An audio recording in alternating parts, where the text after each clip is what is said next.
Now we're going to move on to fibromyalgia, a disease where we don't know why it happens, we're not very good at treating it, but the USMLE loves it. When answering the question, what is the most likely diagnosis with fibromyalgia, you want to look for a young woman with chronic musculoskeletal pain and tenderness with trigger points of focal tenderness at the trapezius, medial fat pad of the knee, and lateral epicondyle. As I mentioned, the cause is unknown, and the pain can occur at many other sites, such as the neck, shoulders, backs, and hips. Patients will constantly complain of stiffness, numbness, fatigue, chronic headaches, and sleep disorders. There is no serologic or radiologic test to confirm fibromyalgia. It's actually based on combining the complexity of the symptoms, the trigger points, and the clinical diagnosis. What you need to know for the exam is that all lab tests are normal. This actually includes the ESR and CRP, because it's not an inflammatory condition. Rheumatoid factor and CPK levels are also normal. The best initial therapy for someone with fibromyalgia is amitriptyline. Other treatments, such as milnacipran and pregabalin, are also effective. Milnacipran is an inhibitor of serotonin and norepinephrine reuptake. It's approved specifically for the management of patients with fibromyalgia. Trigger point injections with local anesthetics are sometimes used, but not always.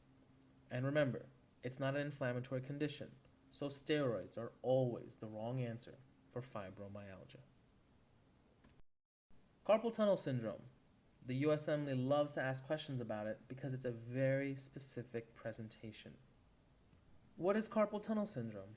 It's basically a peripheral neuropathy from compression of the median nerve as it passes under the flexor retinaculum. Pressure on the nerve actually interferes with both sensory and motor function. Patients then display this typical signs and symptoms. Carpal tunnel syndrome is most often of unclear etiology, but it's associated with the overuse of the hand and wrist, as well as seen most often in pregnancy, diabetes, rheumatoid arthritis, acromegaly, amyloidosis, and hypothyroidism. So how do you know to answer carpal tunnel syndrome when they ask you what is the most likely diagnosis?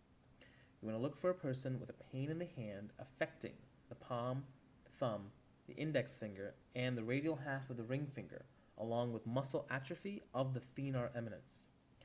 The pain is worse at night and is most frequent in those who use their hands for prolonged periods of time, such as typing.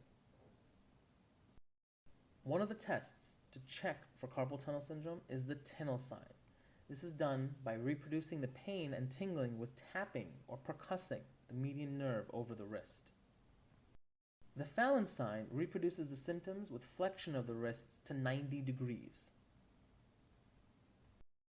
Now, carpal tunnel is usually obvious from the symptoms, but if they're not, you can get the most accurate tests, which are an electromyography and nerve conduction studies. Remember, besides the Tinel and Fallon test, simple compression of the nerve by squeezing it also sometimes helps to confirm the diagnosis. Keep in mind, sensory symptoms happen before motor symptoms in carpal tunnel syndrome. The best initial therapy for someone with carpal tunnel syndrome is wrist splints and NSAIDs. The wrist splints will immobilize the hand in a position to relieve pressure. This should be combined with avoidance of manual activity, such as typing.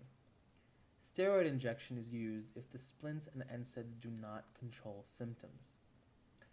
Surgery, although ultimative, can be curative by mechanically decompressing the tunnel, such as with cutting open the flexor retinaculum. We will now talk about Dupuytren's contractures. A Dupuytren contracture is hyperplasia of the palmar fascia leading to nodule formation and contracture of the fourth and fifth fingers. There is genetic predisposition and a high association with alcoholism and cirrhosis. Patients actually lose the ability to extend their fingers, which is more often a cosmetic embarrassment than functional impairment. Triamcinolone injections may help, but surgical release is performed when the function becomes truly impaired. Here's a classic example of Dupuytren contracture in an alcoholic male.